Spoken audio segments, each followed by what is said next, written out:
Hello friends, কেমন আছো সবাই? আশা করছি সবাই ভালো আছো। আর পি অনুষা লাইফস্টাইলে সবাইকে স্বাগত জানাই। নতুন একটি টিপসের ভিডিও নিয়ে চলে এসেছি।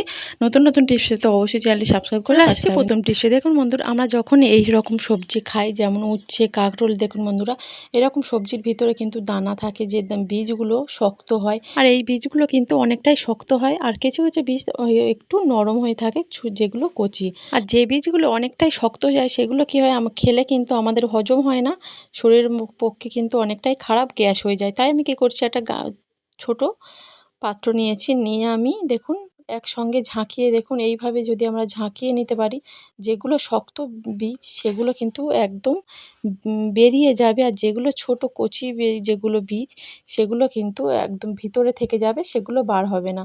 সেগুলো খেলেও কিন্তু আমাদের কোনো রকম শরীরের পক্ষে ক্ষতি হবে না, আর কোনো রকম কিন্তু আমাদের প্রবলেমও হবে না।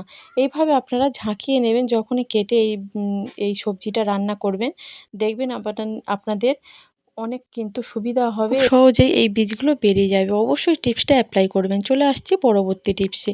আর দেখুন বন্ধুরা, এরকম কচু যখনই আমরা কাটি, তখন কি হয়, কচুগুলো কাটার পরে কি হয়, আমাদের হাত যখনই জলে দিই তখন কি হয়, একটু চিরবির করে। আর এই চিরবির করতে করতে কিন্তু আমাদের হাতে অনেকটাই জ্বালা পোড়া হয়ে যায়, আর অনেকটাই কিন্তু র্যাশও বেরিয়ে যায় অনেক সময়। তার জন্য কি করছি দেখুন বন্ধুরা, এই কচুটা কাটার পরে যাতে আমাদের হাতে র্যাশ না বার হয়, তার জন্য আমি কি করছি, আমি একটু সর্ষের তেল নিয়ে নিয়েছি, নিয়ে আমি হাতের মধ্যে এইভাবে মেখে নিলাম। দু হাতে যদি আমরা মেখে নিই, তাহলে কিন্তু কোনো রকম আমাদের কচুটা কাটার পরেও চুলকাবে না, আর হাতে র্যাশও বেরিয়ে যাবে না। অবশ্যই টিপসটা আপনারা যখনই কচু কাটবেন এইভাবে অ্যাপ্লাই করবেন। চলে আসছি পরবর্তী টিপসে। বড় বাটিতে করে জল নিয়েছি, নিয়ে আমি একটু সামান্য কলগেট নিয়ে নিয়েছিল, অল্প করেই আমি কলগেটটা নিলাম, আর জলটাও আমি কিন্তু অল্প করেই নিয়েছি। নিয়ে আমি কি করছি, একটা চামচ দিয়ে ভালো করে জলের মধ্যে কিন্তু যে কলগেটটা নিয়েছি সেটা ভালো করে মিশিয়ে দিলাম।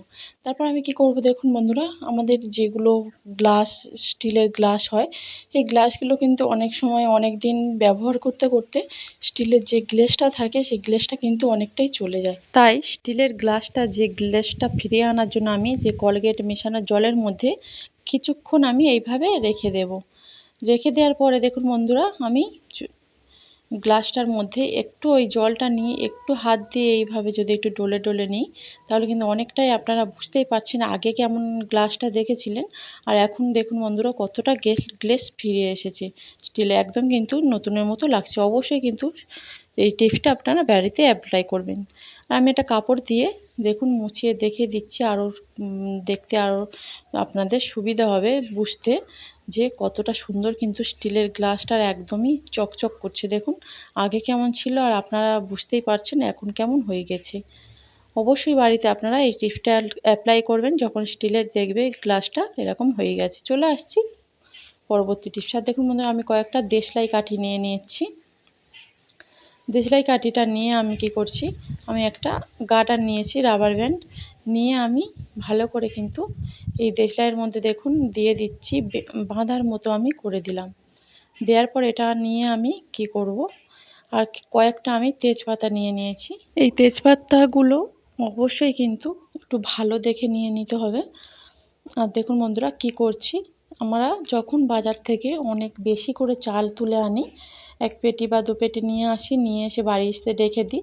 অনেক দিন থাকার ফলে কিন্তু আমাদের যে বাড়িতে চালটা রাখি, চালে কিন্তু পোকা লেগে যায়।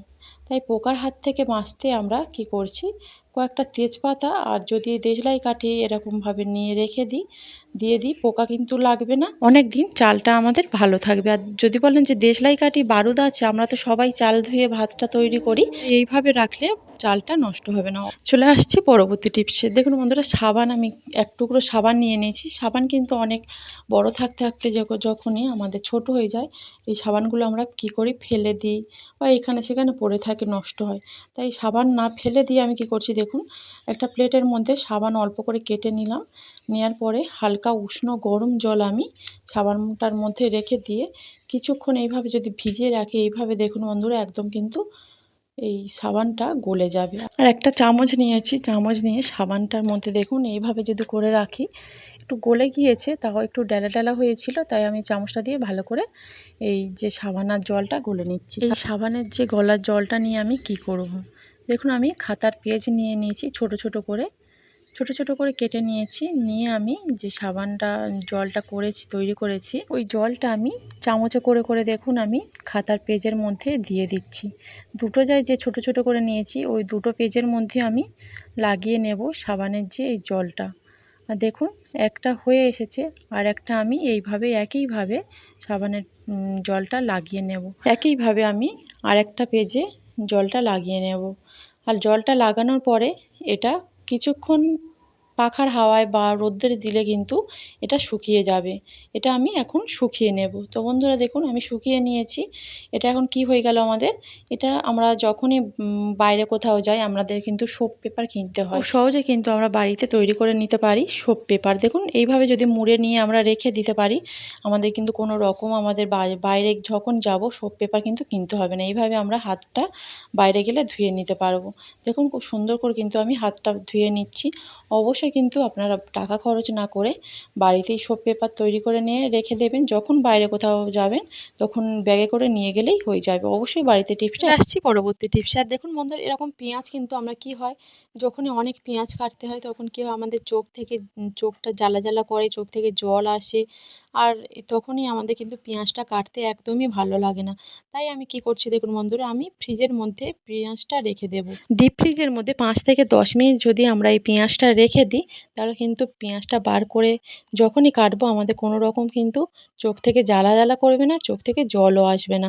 অবশ্যই ডিপ ফ্রিজে রাখবেন। যদি মনে করেন যে আমি নর্মাল ফ্রিজে রাখবেন, তাহলে নর্মাল ফ্রিজে রাখতেও পারেন আপনারা। রাখলেও কিন্তু একটু সময়টা বেশি লাগবে। আর দেখুন ফ্রিজ থেকে বার করে নিয়েছি। আর পেঁয়াজগুলো ফ্রিজ থেকে বার করার পরে পেঁয়াজের যে খোসাটা আছে সেটাও কিন্তু খুব সহজেই আমরা ছাড়িয়ে ফেলতে পারবো। দেখুন পেঁয়াজের যেহেতু খোসাটা নরম হয়ে গেছে, তাই খুব সহজে কিন্তু আমি ছাড়িয়ে নিতে পারছি। কত সহজে কিন্তু পেঁয়াজের খোসাটা ছাড়াচ্ছি দেখুন। আর এইভাবে যদি আমরা রেখেও দিই, আমরা যখনই পেঁয়াজ কাটবো তখনই চোখ থেকে জলও আসবে না, চোখটা জ্বালা জ্বালা করবে না। এইভাবে যখনই পেঁয়াজ কাটবেন, অনেক অনেক পেঁয়াজ এইভাবে ফ্রিজের মধ্যে রেখে দিয়ে কাটবেন, দেখবেন কোনো রকম কিন্তু আমাদের অসুবিধা হবে না। ভিডিওটা এই পর্যন্ত রাখছি। যে যেখানে আছেন ভালো থাকবেন, সুস্থ থাকবেন।